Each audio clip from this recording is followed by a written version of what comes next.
এত কিছু জানতাম না মানে জানতাম আমি শহরের বাইরে ছিলাম, মানে পশ্চিমবঙ্গের বাইরে ছিলাম অনেকদিন হলো।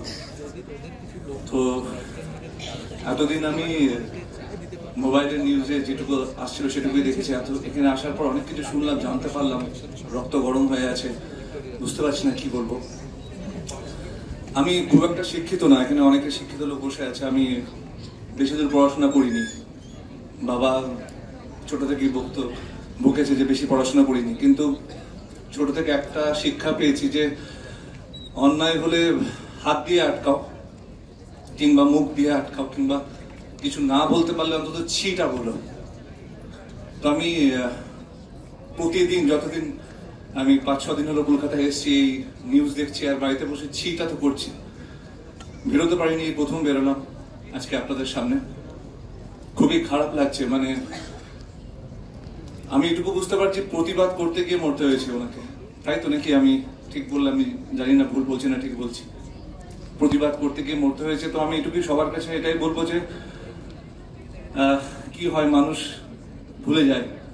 কালকে পুজো আসবে, তারপরে ঈদ, কালকে মহরম, অনেক কিছু আসবে, মানুষ ভুলে যায়। মানুষ যেন না ভুলে, আমি এটুকুই প্রার্থনা করবো সবার কাছে।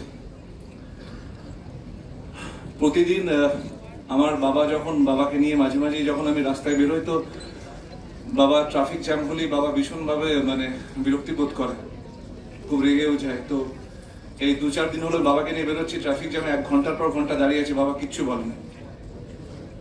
বাবা ছি বলছে। তো আমি বেশি কিছু বলতে পারছি না। কথা এতক্ষণ ধরে শুনে আমি ভীষণভাবে ইমোশনাল হয়ে ফেলেছি। এটুকু বুঝতে পারছি যে প্রতিবাদ থামালে চলবে না, প্রতিবাদ যেন না থামে। আমি ইভেন একটা কথা বলতে চাই, আমি কিছুদিন বাইরে ছিলাম। মানে আমি প্রথমে গেছিলাম বম্বে, মহারাষ্ট্র, বম্বে থেকে গেছিলাম গুজরাট, গুজরাট থেকে রাজস্থান, তারপর দিল্লি, দিল্লি থেকে আমি কলকাতা ফিরি। তো সব জায়গায় কি আমাকে একটা সবাই প্রশ্ন করছিল যে আপনাদের কলকাতা, আপনাদের বেঙ্গল এরকম হয় দিদি? সরি, যাকে আমি এত কন্ট্রোভার্সিয়াল কথা বলতে চাইছি না, কিন্তু সত্যি ভীষণই খারাপ লাগছে, ভীষণই কষ্টের। আমি সবার কাছে এটুকুই বলবো যে এই প্রতিবাদ যেন না থামে। এটুকু বলে আমি বক্তব্য শেষ করলাম। Thank you so much.